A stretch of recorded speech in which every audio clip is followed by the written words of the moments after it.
में लाद के उसके घर तक पहुंचाऊंगा, इज्जत का जनाजा निकल जाएगा। अरे ऐसा कैसे हो सकता है कि मैं उसका बोझ अपने सर पे ला दूं? तहमिलुल कल्लाब, तो बेकसों का बोझ उठाते हैं।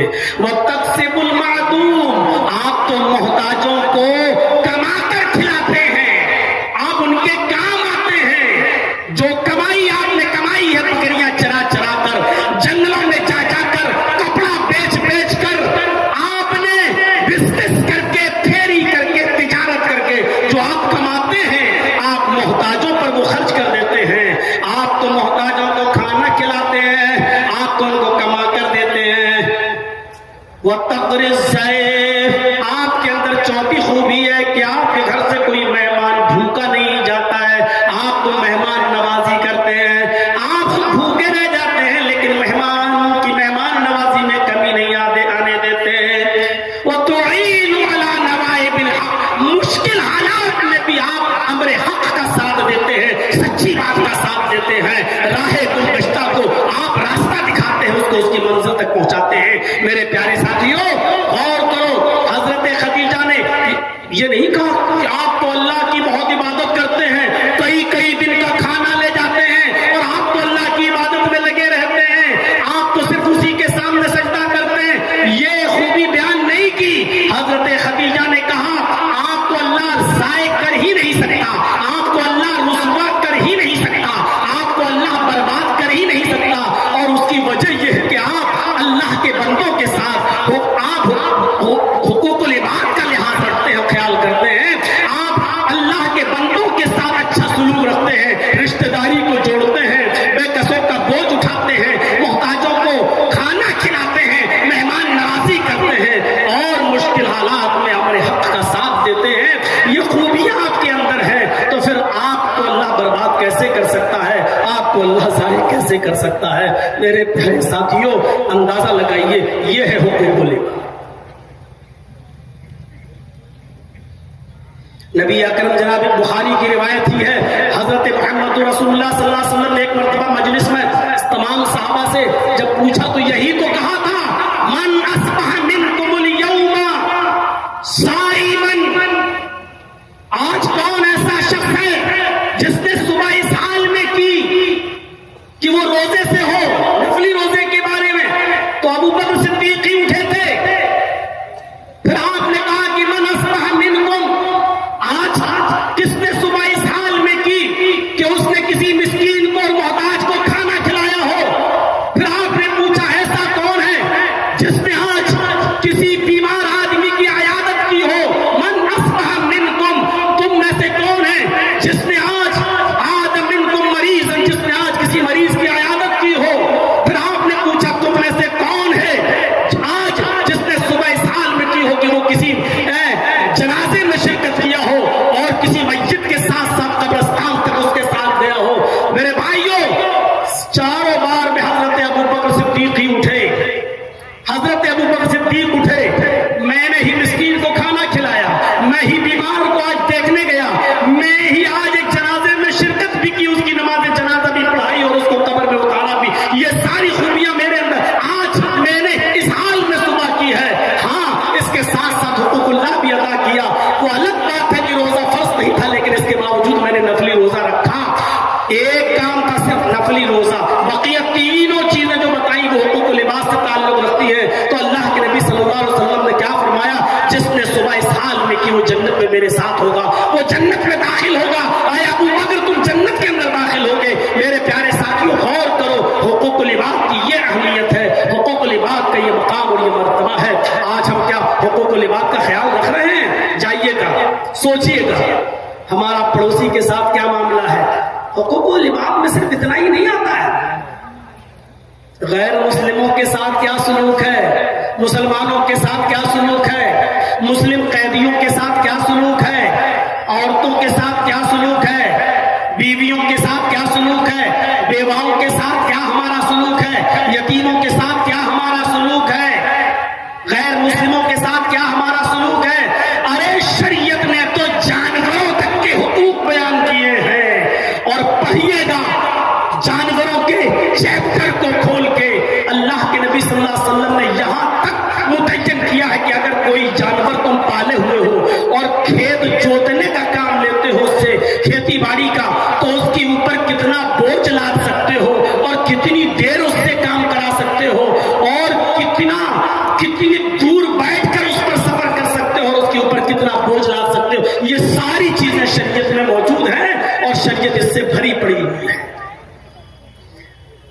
जो शरीयत जानवरों तक के हुक्म में कमी ना होने देती हो और हमें हुक्म देती हो कि जानवरों के साथ भी अच्छा सलूक हो, वो हुकूक लिबाद के मामले में कितनी मेरे भाइयों चौकस होगी और हमारे ऊपर कितना बार डाल रही होगी कि तुम हुकूक लिबाद का ख्याल रखो।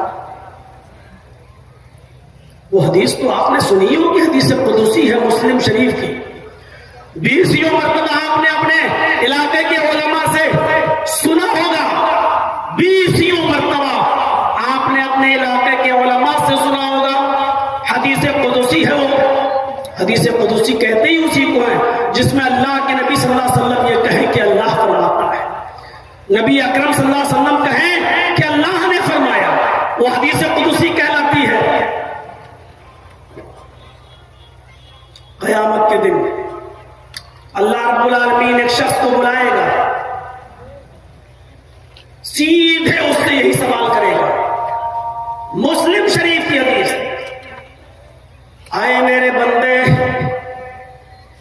दुनिया में मैं भूखा था, तूने मुझे खाना क्यों नहीं खिलाया? कैसा लग रहा है? वो अल्लाह जो खाने और पीने से पाक हो, जो ना खाता हो ना पीता हो, और यह अकीदा तौहीद का एक हिस्सा है। जो अल्लाह को खाने और पीने वाला मानता है वो मुसलमान नहीं हो सकता है। यह अकीदा होना चाहिए। अल्लाह ना खाता है, ना पीता है, ना सोता है। ला ताखुज़हु सिनतुन वला नौम, उसको ऊंघ तक नहीं आती, नींद तो बहुत दूर की बात।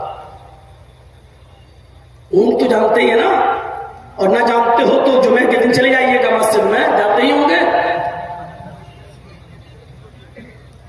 और कोई मौलाना साहब बेचारे सीधी सीधी तकरीर कर रहे हो, जैसे किताब पढ़ी जाती हो, उस अंदाज में समझा रहे हो, तो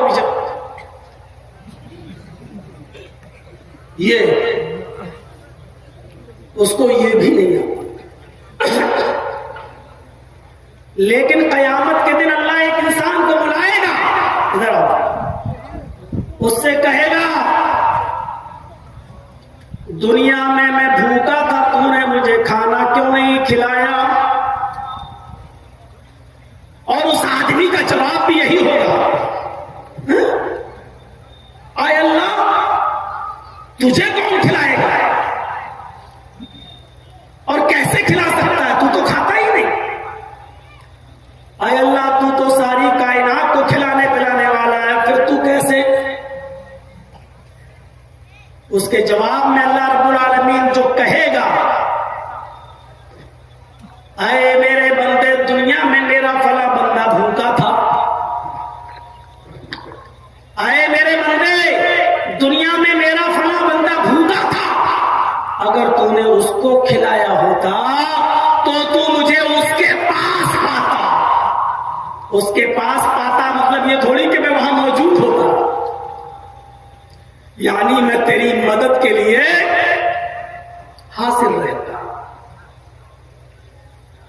अल्लाह रब्बुल आलमीन के लिए जरूरी नहीं है कि वो आसमान से उतरकर दुनिया पर आए और लोग कहें कि नहीं वो यहां है, वो इस बोतल में भी है, वो इस कैमरे में भी है, वो इस मजलिस में भी है।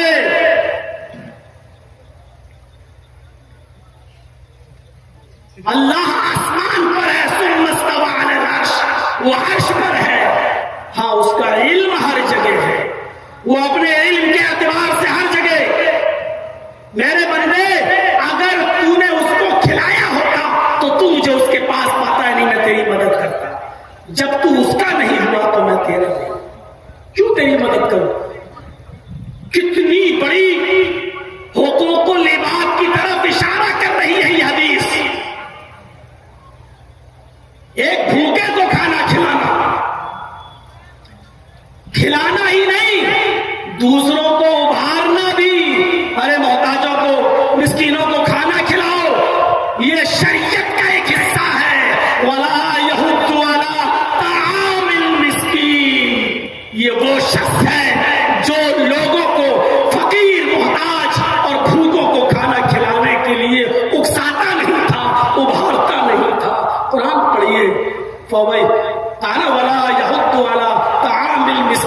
ये वो शख्स है जो मोहताज को, मिस्कीनों को खाना खिलाता नहीं था, ये नहीं, दूसरों को खिलाने के लिए उभारता नहीं था, उकसाता नहीं था। खिलाना भी है और दूसरों को उभारना भी है। भाई भूखों को खाना खिलाओ, मोहताजों को खाना खिलाओ। मेरे भाइयों, अगर कोई काम कोई गैर मुस्लिम कर रहा है तो सिद्क दिल से उसका एतराफ करना चाहिए। सिखों के गुरुद्वारे में चले जाओ, हर संडे को कितना बड़ा वो बेचारे, कितना बड़ा वो लगाते हैं, भोज का इंतजाम करते हैं, खाने पीने का इंतजाम करते हैं, लंगर लगाते हैं। कोई भी आ जाए उनके दस्तरखान पर बैठकर वो हर संडे को खाना भी खिलाते हैं। चले जाइए चांदनी चौक पर और चले जाइए आप मेरे भाइयों नांदेड़, जिसका पूरा नाम है हुजूर साहब का नांदेड़, आप वहां चले जाइए जहां लाइन लगी रहती है रिक्शे वालों की और लाइन लगी रहती है गरीबों की, और वहां तो बड़े बड़े अमीर भी चले जाते हैं और खा के आते हैं। अगर खाना गरीब और मिस्कीनों के लिए कोई खिला रहा है, लंगर का इंतजाम कर रहा है, अगर किसी के अंदर ये अच्छी सिफत है तो खुलकर उसका एतराफ भी करना चाहिए। जो काम मुसलमानों के लिए थे कि वो मिस्कीनों को खाना खिलाएं, मुहताजों को खाना खिलाएं, फकीरों को खाना खिलाएं, आज ये सिफत उनके अंदर से निकल गई। एक मौके पर खाना, बस शादी होगी तो डटकर, बारातियों को भी खिलाएंगे। अरे नाक कट जाएगी, इनको पहले खिलाओ, नहीं तो जिंदगी भर मेरी बेटी को ताने सुनना पड़ेंगे। या फिर वलीमे के मौके पर, लेकिन मिस्कीनों को और फकीरों को नहीं। अल्लाह एक दूसरे शख्स को बुलाएगा और उससे भी कहेगा, आए मेरे बंदे, दुनिया में मैं प्यासा था, तूने मुझे पानी क्यों नहीं पिलाया? कैसा लग रहा है? अल्लाह कहेगा कि मेरे बंदे में प्यासा था, तूने मुझे पानी क्यों नहीं पिलाया? हालांकि वो पीता भी नहीं है। बंदा कहेगा, अल्लाह तुझे कैसे पिला सकते हैं, तू तो इन चीजों से पाक है। अरे अल्लाह, तू सारी कायनात को पिलाने वाला था, तू तो खुद पीता नहीं है, फिर मैं तुझे पानी कैसे पिलाऊं? अल्लाह कहेगा, मेरे बंदे, दुनिया में तेरी चौखट पर मेरा बंदा गया था, प्यास की वजह से तड़प रहा था, तूने उसको पानी पिलाया होता, तूने उसको पानी पिलाया होता तो मुझे तू अपने पास पाता, यानी मैं तेरी मदद करता, मैं तेरे काम आता। तूने मेरे बंदे को पानी नहीं पिलाया, मैंने भी तेरी मदद नहीं की, क्या तेरी मदद करूं? तीसरे हिस्से पर नजर रखिए, कोई चीज छोड़ी ही नहीं है। इंसान को इन चीजों की बुनियादी तौर पर जरूरत है, खाने की, पीने की। हम लोग भी बोलते हैं कपड़ा, लत्ता, मकान। तीसरा सवाल तीसरे शख्स से, आए मेरे बंदे, दुनिया में मैं नंगा था, तूने मुझे कपड़ा क्यों नहीं पहनाया?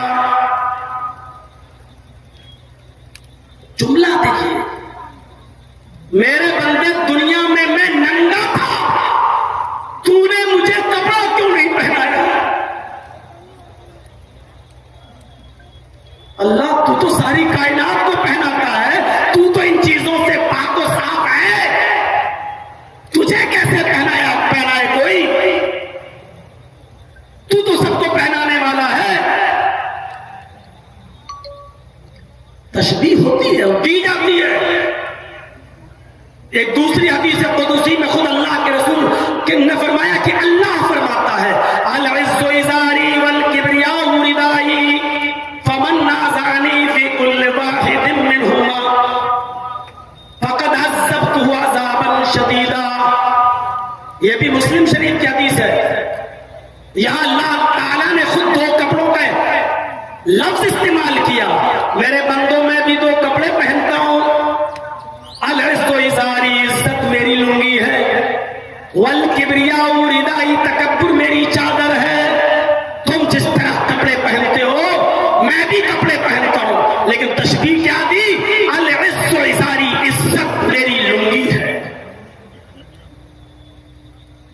कोई आदमी अपने आप को दुनिया में अजीज बनने की कोशिश ना करे, मैं सबसे बड़ा इज्जतदार।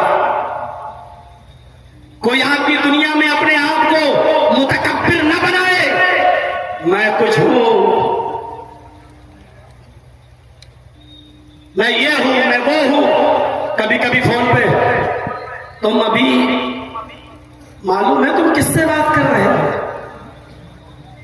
जानते हो मैं कौन बोल रहा हूं? यही है वो तकब्बुर। अल्लाह कहता है ये दोनों चीजें मेरे लिए हैं। अल-इज़्ज़ु इज़ारी वल किब्रियाउ रिदाई। इज्जत मेरी लुंगी है, वल किब्रियाउ रिदाई, और तकब्बुर मेरी चादर। इन दोनों कपड़ों को मैं भी पहने हुए हूं। फमन नाज़ानी फी कुल्लि वाहिदिन मिनहुमा। ये दोनों चीजें मेरे लिए हैं। अगर इन दोनों चीजों में से कोई एक चीज भी अगर मेरे किसी बंदे ने मुझसे छीनने की कोशिश की, फमन नाज़ानी फी कुल्लि वाहिदिन मिनहुमा, इन दोनों में से कोई एक चीज भी मुझसे छीनने की कोशिश की, फक़द अज़्ज़बतुहु। बस इतना नहीं कहा कि मैं उसको अज़ाब दूंगा, फक़द अज़्ज़बतुहु अज़ाबन शदीदा, मैं उसको दर्दनाक सख्त अज़ाब दूंगा। बुखारी की रिवायत है, ला यदखुलुल जन्नह मन कान फी क़ल्बिही मिस्क़ालु ज़र्रतिन मिन किब्र। जिसके दिल में राई के दाने के बराबर, सरसों के दाने के बराबर भी तकब्बुर होगा, वो जन्नत के अंदर दाखिल नहीं होगा। राई का दाना है, कहां पहुंचा दिया अल्लाह ने? सरसों के दाने के बराबर भी अगर किसी के दिल में तकब्बुर होगा, मैं कुछ हूं, मैं कुछ हूं, ला यदखुलुल जन्नह, वो जन्नत में दाखिल नहीं होगा। गौर कीजिए आप। और हजरत उमर फारूक ने जब किसी गुलाम को अपने थप्पड़ मार दिया था, तो बाद में उसने कहा था, अमीरुल मोमिनीन, थप्पड़ मारने का बुरा नहीं मानता मैं, लेकिन बस मैं जा रहा हूं, आप तन्हाई में थोड़ी देर के लिए इतना सोच लेना, क्या आपने मुझे थप्पड़ जो मारा है वो जायज मारा है या नाजायज मारा है?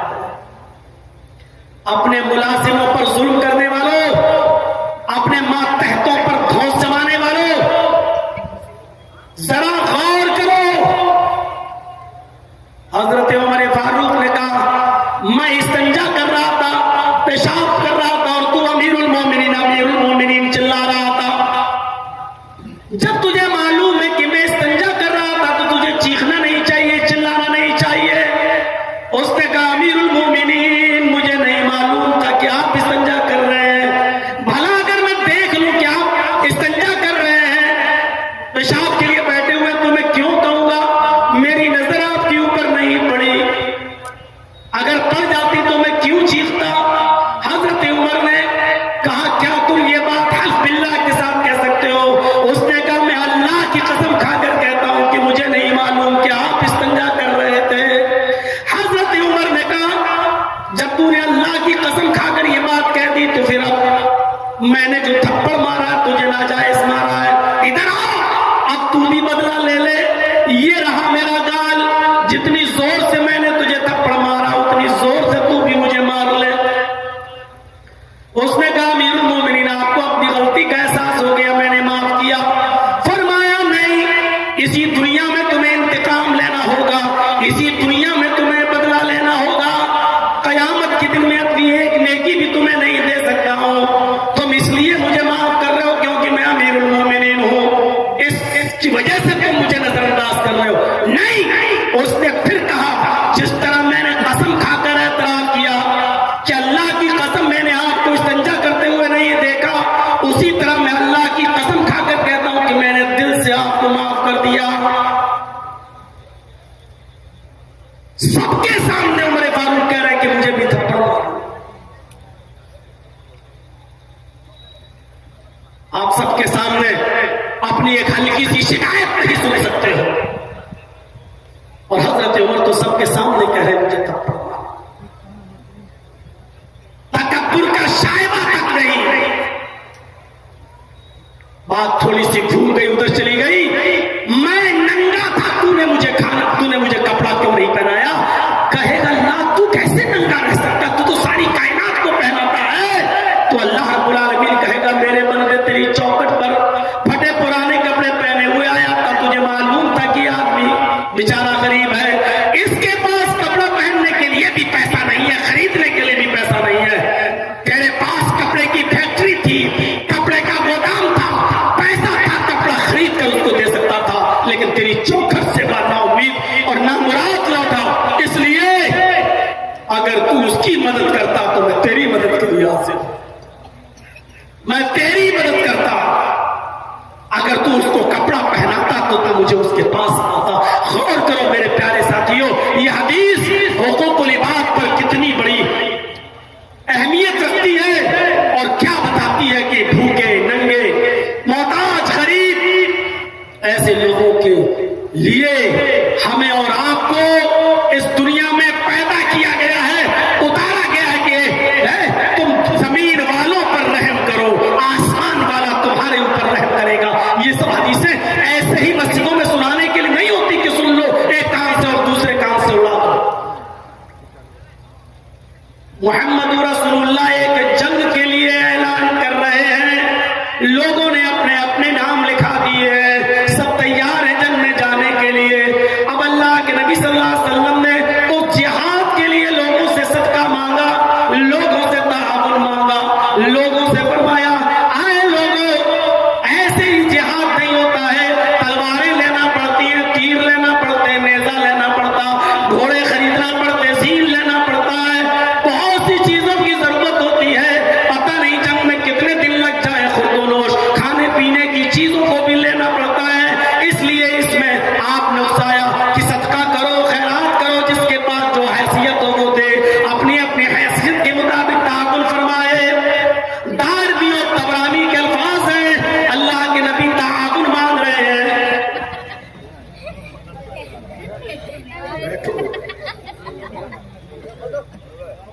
नबी अकरम ताउन मांग रहे हैं। और सुनिए, जिसके पास जो कुछ भी है सब देते चले जा रहे हैं अपनी अपनी हैसियत के मुताबिक। जो वाकया सुना रहा हूं दिलचस्प और जबरदस्त वाकया है, मेरे भाइयों जरा सुनिएगा। किसी के पास ये है तो उसने ये दे दिया, किसी के पास वो है तो उसने वो दे दिया, किसी के पास चंद खजूरे तो उसने चंद खजूरे हिला कर दे दी। सुनो, आए शामिलों के जबरदस्त फील्ड में आजमगढ़ मऊ और अतराफों से तशरीफ लाने वालों, हजारों की तादाद में यहां जमा होकर बैठकर सुनने वालों, गौर से सुनो। उसी महफिल में एक सहाबी है, अंसारी सहाबी है, जिनका नाम उलबा इब्न ज़ैद अंसारी है। उनके पास उनके घर में 2 खजूरें भी नहीं है जो वो 2 खजूरें दे सके, कुछ नहीं है उनके पास देने के लिए। जिहाद में जाना है, नाम लिखा लिया है, लेकिन हर शख्स, हर सहाबी सदका और खैरात कर रहा है, कुछ न कुछ दे रहा है। उलबा इब्न ज़ैद अंसारी के पास कुछ भी नहीं है। कहते मुझे बड़ी शर्मिंदगी महसूस हुई, मुझे बड़ी शर्मिंदगी महसूस हुई। महफिल से चुपके से उड़ते हैं, सीधे अपने घर जाते हैं,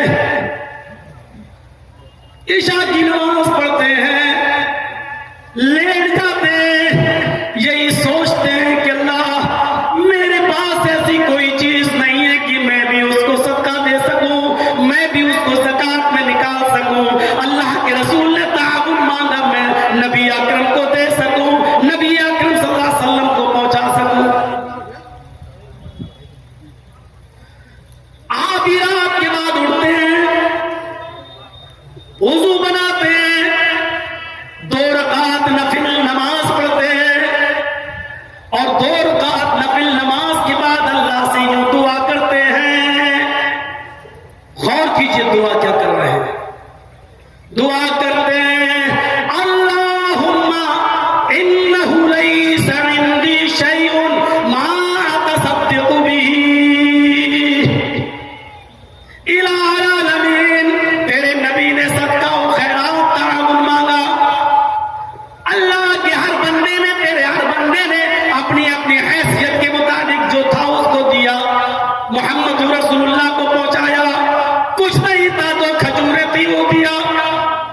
इन्नहु लैसा इंदी शैउन, ऐ अल्लाह मेरे पास कोई ऐसी चीज नहीं, मा तसद्दक़ु बिही, जिसको मैं सदका दे सकूं, जिसको मैं खैरात कर सकूं, मेरे पास कोई चीज नहीं। मैंने नबी अकरम को कोई सदका नहीं दिया, मैंने नबी अकरम को कोई खैरात नहीं दिया, मैंने मोहम्मद रसूलुल्लाह ने अल्लाह के नाम में जो मांगा, मैंने मोहम्मद रसूलुल्लाह का कोई ताउन नहीं किया। अल्लाहुम्मा इन्नी अतसद्दक़ु बिर्ज़ी अला मन नालहु, आय अल्लाह आज मैं अपनी इज्जत का सदका करता हूँ। अल्लाहुम्मा इन्नी अतसद्दक़ु बिर्ज़ी अला मन नालहु, आय अल्लाह आज मैं अपनी इज्जत का सदका करता हूँ। अगर तेरे किसी बंदे ने मेरी इज्जत ली हो, मुझे गाली दी हो, मेरे ऊपर जुल्म किया हो, मेरे ऊपर सितम ढाया हो, मेरे साथ कोई ज्यादती की हो, आय अल्लाह मैं तेरी खुशनुदी और रज़ामंदी के लिए मैं उसको माफ कर रहा हूँ। आय अल्लाह यही चीज मैं सदका कर रहा हूँ, आय अल्लाह यही मैं खैरात कर रहा हूँ। आय अल्लाह मेरी इसी सदके को कबूल कर ले।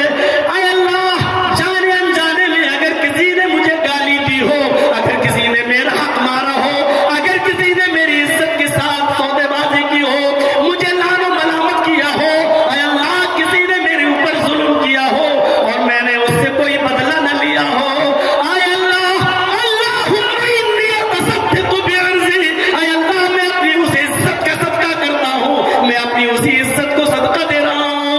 आय अल्लाह जिसने भी मेरी इज्जत से खिलवाड़ किया हो, मैं उस इज्जत को सदका कर रहा हूँ। ये कहकर वो शख्स हो जाता है और फजर की नमाज पढ़ने के लिए मस्जिद में जाता है। इमाम कायनात ने जनाब मोहम्मद रसूलुल्लाह ने नमाज फजर पढ़ाई और फजर की नमाज पढ़ाने के बाद आपने ऐलान किया, आइनल मुतसद्दिक़ु हाज़िहिल लैला, आज की रात सदका करने वाला कहाँ है, आज की रात खैरात करने वाला कहाँ है। सब एक दूसरे को देख रहे हैं, सबने जो सदका करना था दिन ही में कर लिया, जिसको जो देना था उसने दिन ही में दे दिया।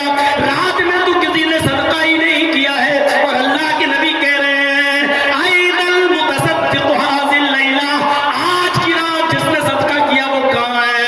थोड़ी देर के बाद उलबा इब्न ज़ैद अंसारी ने कहा, अल्लाह के रसूल मैं यहाँ हूँ। आपने कहा इधर आओ। हजरत उलबा इब्न ज़ैद से कहा, अबशिर वल्लज़ी नफ्सी बियदी, तुम्हें खुशखबरी हो, तुम्हारे लिए खुशखबरी है, उस ज़ात की कसम जिसके कब्जे में मोहम्मद की जान है।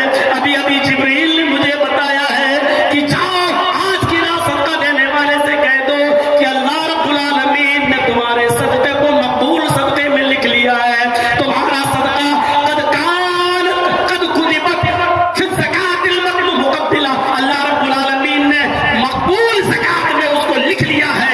यानी तुम्हारा कल रात, आज की रात जो सदका था अल्लाह ने उसको कबूल कर लिया है। मेरे प्यारे साथियों गौर करो, ये बहुत बड़ी जुल्म और ज़्यादती है कि हम किसी के ऊपर जुल्म करें, हम किसी के ऊपर ज़्यादती करें। यहां तक कि अगर हमने किसी को गाली भी दी है, माफ कीजिएगा, तो ये भी उस वक्त तक माफ नहीं करेगा अल्लाह जब तक वो बंदा आपको माफ न कर दे जिसको आपने गाली दी है। ये भी कबीरा गुनाहों में शामिल है, कबीरा गुनाहों में शामिल है। मेरे भाइयों, हमारी आंखों के सामने जुल्म होते रहते हैं, हमारी आंखों के सामने जुल्म होते रहते हैं। क्या कोई आदमी है जो जालिम को उसके जुल्म से रोके? है कोई?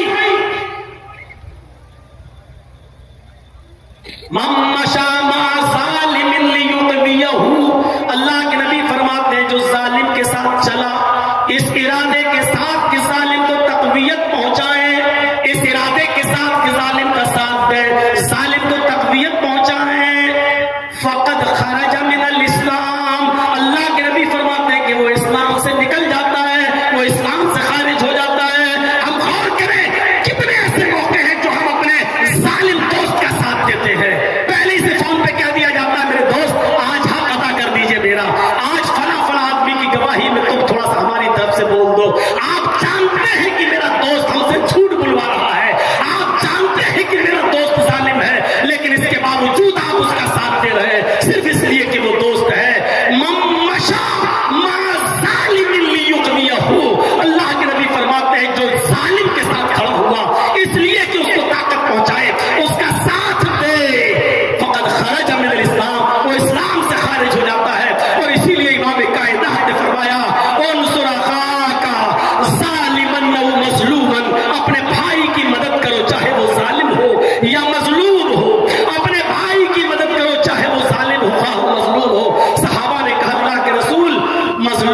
मदद तो समझ में आती है, बेचारा जिस पर जुल्म होता है, लेकिन जालिम की मदद कैसे करें? जालिम की मदद चाहमाना दारा, जालिम की मदद का क्या माना है? हम जालिम की मदद कैसे करें? तो अल्लाह के नबी ने फरमाया, जालिम को उसको जुल्म करने से रोक दो, यही उसकी मदद है।